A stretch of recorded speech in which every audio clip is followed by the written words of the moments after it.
Аквафлория е частния аквариум на Истанбул,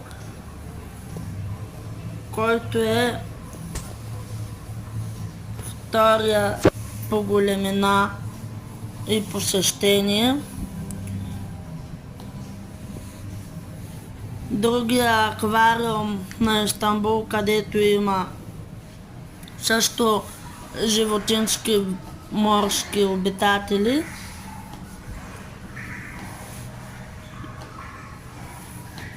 и е изключително интересен. В момента е затворен за посещение.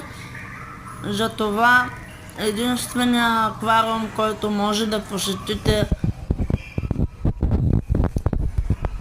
когато сте в района на Истанбул, е Аквафлория. Той е на 3 етажа. На 3 етажа има различни животински видове, корали,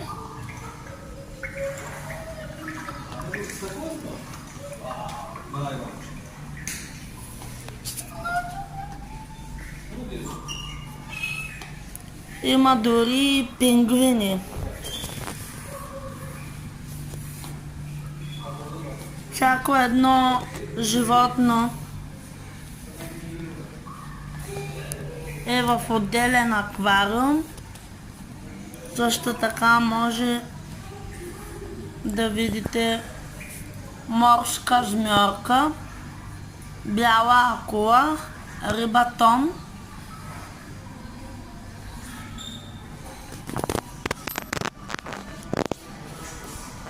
скумрия и още много видове риби.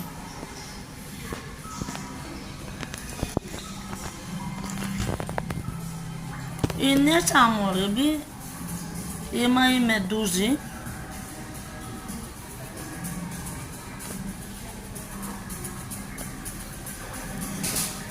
Както и морски корали, които са в отделни стъклени съдове.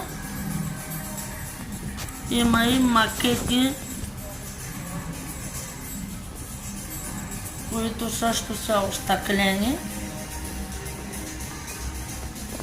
И е изключително интересно и красиво. Има и зала за историята на Троя и така нататък.